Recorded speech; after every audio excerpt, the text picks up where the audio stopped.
Hello everyone, welcome back to my Pokemon Colosseum 100% walkthrough. Today, we're gonna take down the last Shadow sub-boss before escalating up to the top of Religum Tower. Couldn't proceed any further than these interesting sand domes, because without the keys, we cannot proceed. Oh, well, if it isn't that darling boy and girl, what kept you so long? You made me tired of waiting. Now say your goodbyes. This time I'm as serious can be! Yeah, you definitely look serious with a crescent moon on your back and a whirly crystal dress. Yeah, I saw what you were doing there, trying to get a Shadow Suicune on your side. Trying to promote Crystal. Cute, cute. But you're a creep. You're just like the rest of them. From the eccentric and fruity, but oh so fascinating Mirror B, to the brute Dacum that punches people when he doesn't get what he desires. You know, that's probably the closest thing to any real violence that we've ever seen in a Pokemon game. Dacum smacking that guy at Mount Battle back then. That was probably the most brutal thing that Pokemon could have to offer. But then again, I'm completely discounting all the brutality that our Pokemon themselves face, like earthquakes directly beneath their feet. Ooh, not so very effective. But it's okay. Bella Awesome is awesomely asleep, hopefully dreaming of the death sheep that it will soon reap. Damn infatuation. You don't faze me! Ah, okay. Well, I'm guessing that our Jumpluff doesn't love us as much as it possibly could. And I'm guessing that's because we let it die oh too many times. Which is fine. It's not like we were trying to get it to a certain happiness level in order to evolve it. That's the benefit of pure leveling up Pokemon. They can easily get to the next stage without you having to carry the burden of what their feelings are for you. Although it's never reflected in battle, really. I don't even think it alters the critical hit ratio, which would be nice. Imagine that if your Pokemon were more in tune with you, you'd have a higher chance of critical hit. That would give an incentive for trainers to not let their Pokemon faint and try as hard as possible to be nice to them, not use them as battling tools, as N might say. And that's right, Mischievous. I was going to say, what an unassuming Pokemon for this battle. Why Mischievous? But then again, Mismagius was not invented yet at this stage of the game. Oh, again with the attract. Better cut the crap, Venus. Your vile tactics of heart-wrenching love, infatuation, and then toxification through Sludge Bomb is really grinding on my nerves, bitch. I wonder if she's gonna say, "Don't forget us again!" once we defeat her. I'm betting she will. And fire! Goodbye, Blossom. Wow, she really seems to be the easiest of the Shadow Ciphers. Is she a Cipher? No, she's like an elite. Shadow elite. She rose above all the peons. Now she pees on the peons. Now Wigglytuff! Again with the attract. Don't you understand this is not going to work? Yeah, you ignored my dark type that's going to destroy Mischievous. Oh, and look at that. We're the same gender. So it won't work. Ha! Doesn't even phase Typhlosion. We're too focused on smiting you. We know what you did to our main team member, Suicune. And we do not forgive! Or forget. And how could we? It's only been a couple of episodes. We really got to this phase of the game quickly. And that's cool. Good for the walkthrough, good for the uploads. Not so good for the battling. Yeah, I definitely am going to have to do a training montage. We're running into some fortunate luck here.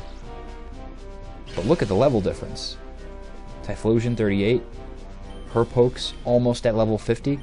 Jeez! That's severe. But even so, we will still pwn. Faint attack! Nothing's left but the beads. Does that mean that Mischievous's soul is trapped in those beads? So if you ripped off its necklace, you'd essentially capture its soul. Oh, that's scary. Oh man, I can foresee this Wigglytuff being a problem here. Now she's got a sweeping Melodic on her team and a Wally Wigglytuff. Oh, never mind, not so wallful. But do realize that it was only weakened more by our stronger fire-type move from the sun. If that was a normal Flame Wheel, I doubt it would do that much damage. So weather effects are essential in this game. I can only hope that... Damn it! I wasn't even predicting you using a potion, but all the other ones have, so I was going to say, I hope Melodic doesn't conjure up a rain dance. Okay. And not so bad! That's another awesome caveat of Sunny Day. It diminishes the power of water types. Dries them up! Damn near evaporates them completely. So when it's time for my Ampharos to be the star of the field and finish this by taking out that Melodic, it won't matter if the sun's still up. It won't be able to use any powerful surf moves. And I'm very delighted to see. Oh man, didn't lose half as much as I thought it would. Get hurt! Oh, it's copycatting us now.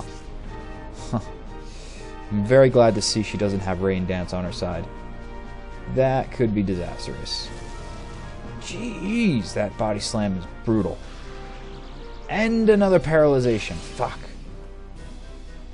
And it's just not going well for Typhlosion. We're trying to unleash our full firepower of this exploding volcanic Pokemon. But it won't work. Get hurt! Yes. It won't work if we can't strike because of paralyzation. Yeah, we're already paralyzed. Won't work again. There's no double, triple paralyzation. And confused. Fuck. But we still proceed! Oh, ho, ho, you're almost dead, Wigglytuff, tough, tough. Life's tough for you. 'Cause you're almost through. Actually, life's about to get a lot simpler. You can just live forever in the Pokeball. Damn near deceased, almost. Until Venus decides to heal you. Geez, that's something really disgusting I didn't even think about. Horrible Pokemon treatment, but it's very possible for these crooks. Since she abandoned her entire team, you know, what if she just discards the Pokemon that she uses and never reheals them?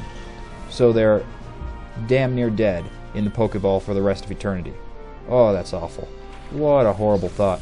Crammed in a small sphere and then never healed or cared for again. I think that would be enough to turn a Poke into a Shadow without having to close the doors to its heart. It would just get curmudgeonly in the ball, thinking, I could use a first aid kit in here. Nurse Joy? Venus? Bastards! Oh, and something very interesting that I didn't notice before, great observation on the part of Blazivore, is that whenever you rematch a trainer in this dark underworld of Shadow Pokes, and they had a Shadow themselves, and we successfully captured it, they have a replacement in the same type. So, for example, we took on that Scrub when we saved Egan and his Pikachu, which some people believe could be Ash. I think that somewhat myself. Ah, come on, Ampharos. Why with confusion? I can't afford to lose you here. I won't allow it! The Pokemon that I do raise and not leave in the PC, I take good care of. So, when she had Suicune, and we successfully captured Suicune, where, as if we didn't, she would be facing us with a Shadow Suicune right now. Thankfully, it's purified and now on our side to take her down. Well, it didn't really play such an integral role in this battle, but it will for upcoming matches for sure. She's replaced it with a water type. So very interesting. That Hitmontop that we captured for the Scrub, he replaced it with Medichomp. I really never noticed that. So hats off to Blazivore for being observant. I had no idea. And it's a good way for the game to balance itself.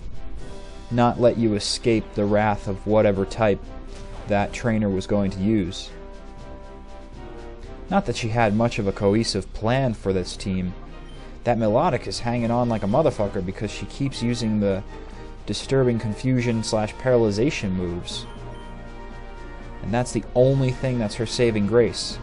But she really didn't devise any plan around this Melodic. It's kind of just kicking my ass right now all on its own.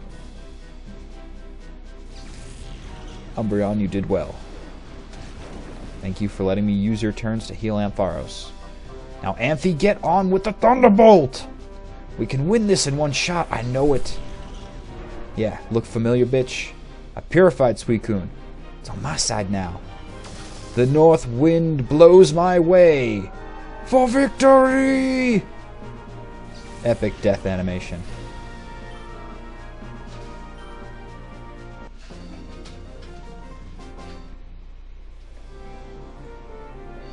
Wow, I don't want to do this anymore. Bitch, you shouldn't have even gotten involved with this criminal organization. Where the fuck did you come from? The Phoenix City Fashion Show?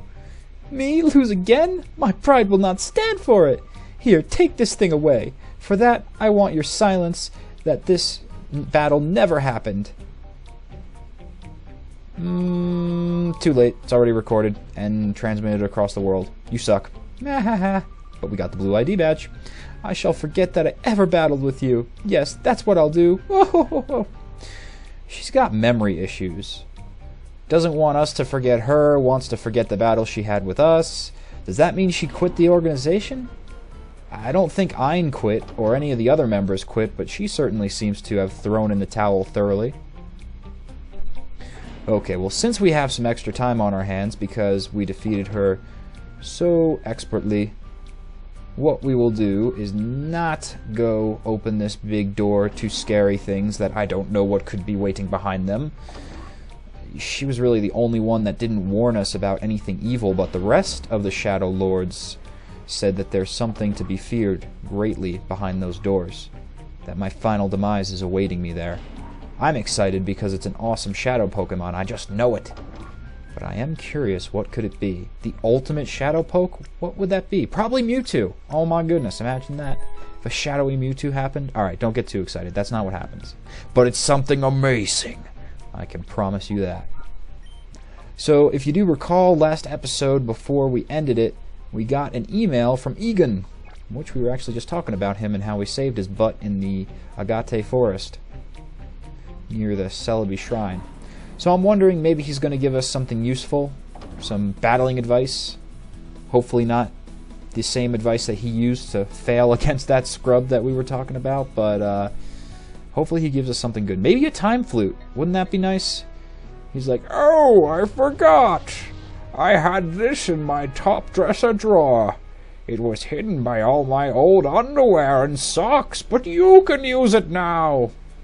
Ugh. I don't know if I'd want to blow on that time flute if it was in his sock / underwear drawer.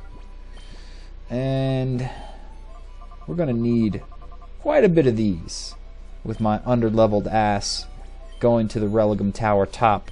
I know we're going to need some revives for sure. Oh boy.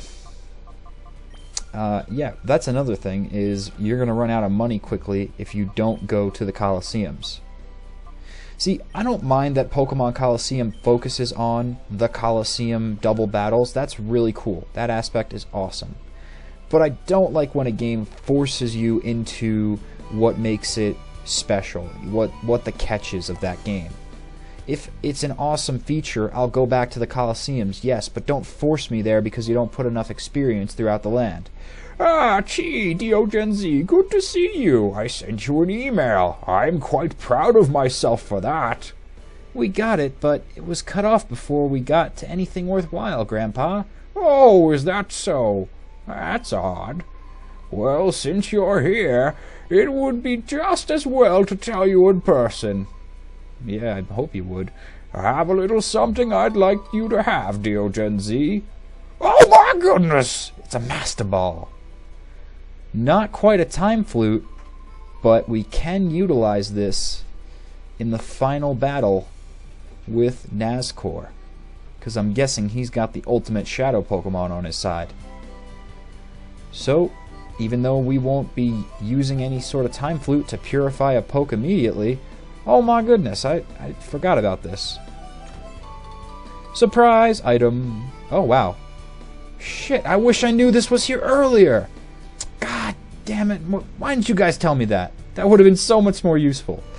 Alright, well... Okay. Fine. I have it now, so... This would have been so much more useful to get in the beginning when we first came to Agate Village, because we would have actually upped more levels than what we're at now. So, oh well. C'est la vie. That is the fun of LPing. You never know where it's going to go with who you're watching. So in the next episode, we'll head back to Religum Tower and start to see what's at the tippity top.